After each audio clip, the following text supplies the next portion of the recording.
You're listening to Elder Myths and Shadows, where forgotten tales breathe again. In a quiet Ohio town called Loveland, locals will tell you something strange lives in the river. Not a fish, not an alligator. Something that stands upright, walks like a man, and looks like a frog. They call it the Loveland Frogman. And unlike most cryptids, this one has actual police reports behind it. 2 different officers, 2 separate encounters. One of them even opened fire. This is the story of the Loveland Frogman. Our story begins in May 1955, on a dark stretch of road just outside Loveland, near the Little Miami River.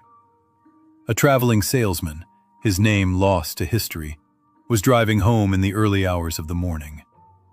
As he rounded a bend near the river, his headlights swept across something waiting by the roadside. 3 figures, each roughly 3 to 4 feet tall, standing upright like people. But as his eyes adjusted, he realized they weren't people at all. Their skin was leathery and wrinkled, their faces flat and wide, unmistakably frog-like. Their hands and feet appeared webbed, built for water rather than road.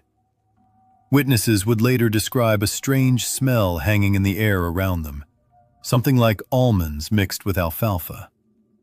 The 3 creatures seemed to be communicating with each other, unbothered by the approaching car. Then, according to the salesman's account, one of them raised a wand-like object into the air. Sparks crackled and showered from its tip, lighting the darkness for a brief moment. Whether it was a tool, a weapon, or something else entirely, no one has ever been able to explain it. Terrified, the salesman floored the accelerator and didn't look back.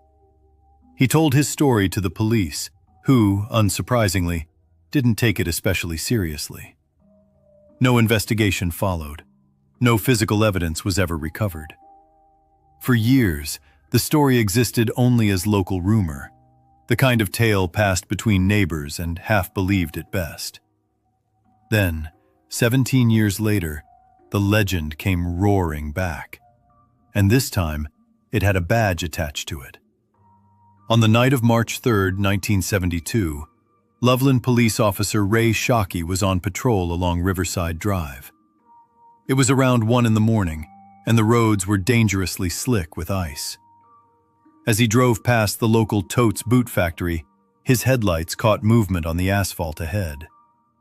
At first glance, Shockey assumed it was an injured dog and slammed on the brakes to avoid hitting it. But as his cruiser skidded to a stop, his headlights fully illuminated the animal. It was no dog. The creature was crouched low, roughly 4 feet long, with rough, leathery, grayish skin. Shockey estimated its weight at somewhere between 50 and 75 pounds. Then, to his shock, the creature rose up and stood on its hind legs. For a long moment, it simply stared back at him. Then it turned, climbed over the guardrail, and vanished into the Little Miami River with a splash. Shaken, Shockey radioed the incident in and filed an official police report. Some of his fellow officers reportedly noted scratch marks on his patrol car and on the guardrail afterward, though no photographic evidence survives. Word spread quickly through the small department, and most of Shockey's colleagues assumed he'd simply seen a large animal in bad lighting. But 2 weeks later, on March 17th or 18th, a second officer would have an encounter that made the story impossible to ignore. Officer Mark Matthews was driving near the same stretch of the Little Miami River when he spotted a creature crouched along the roadside. It matched Shockey's description almost exactly. Leathery skin, roughly 4 feet in length, low to the ground. As Matthews approached, the animal rose onto its hind legs and let out a sharp hissing sound. Startled, Matthews drew his service weapon and fired. The creature lurched, seemingly wounded, then scrambled up a steep embankment and disappeared into the darkness. Matthews recovered what he believed was the same animal a short time later and placed the body in the trunk of his patrol car. He drove straight to the station to show Officer Shockey, hoping to settle the mystery once and for all. According to Matthews, Shockey took one look and confirmed it was the same creature he'd seen 2 weeks earlier. For decades, that confirmation became one of the cornerstones of the legend. 2 police officers, 2 encounters, 1 dead body as apparent proof. The story exploded through local newspapers, and the Loveland Frogman became a fixture of Ohio folklore almost overnight. But the story doesn't end there, because more than 40 years later, Officer Matthews finally spoke publicly about what was really in that trunk. In August 2016, Matthews gave an interview clarifying the details he said had long been left out of the legend. According to him, the animal was not a mysterious amphibious humanoid at all. It was a large iguana, roughly 3 to 3.5 feet long. The reason it hadn't been immediately recognizable, he explained, was that the iguana was missing its tail. Matthews speculated it had likely been someone's exotic pet, escaped or abandoned once it grew too large to keep.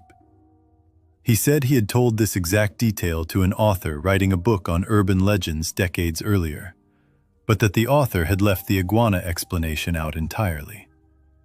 Shockey, he maintained, had confirmed the iguana matched what he'd seen crouched on Riverside Drive 2 weeks before.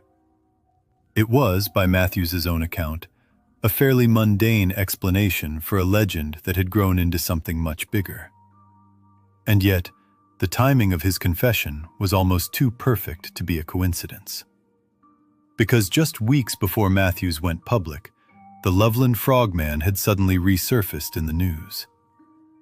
In August 2016, 2 teenagers were playing Pokémon Go near Lake Isabella, which feeds directly into the Little Miami River.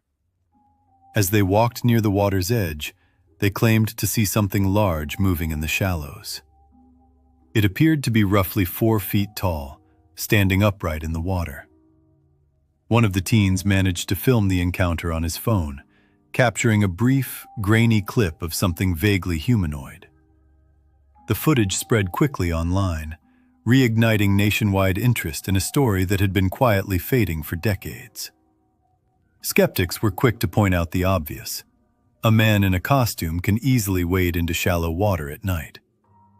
But others noted that faking a convincing encounter in the middle of a dark lake isn't exactly a simple prank to pull off. So what actually explains the Loveland Frogman? The escaped iguana theory remains the leading explanation, and it isn't unreasonable. Ohio experienced a genuine boom in exotic pet ownership during the 1970s, and an abandoned iguana surviving near a warm river outflow isn't impossible. But skeptics acknowledge it doesn't fully explain everything. The wand, the sparks, the sightings of 3 creatures walking together in 1955. Other theories range from misidentified herons standing at unusual angles to a genuinely undiscovered amphibious species living along the riverbanks. A small number of cryptozoologists have even suggested a connection to ancient, extinct amphibian ancestors, though there's no evidence to support it. Whatever the explanation, the Loveland Frogman refused to disappear quietly into old police files. The town of Loveland eventually embraced its strange resident, rather than running from it. Local shops sell Frogman merchandise. A community theater group even staged a musical about the legend. And in 2023, the city officially adopted the Frogman as its mascot. What began as a frightened salesman's story and 2 unverifiable police reports became something Loveland is now genuinely proud of. Whether it was an iguana, a heron, a hoax, or something still unidentified in the murky water of the Little Miami River, the legend endures.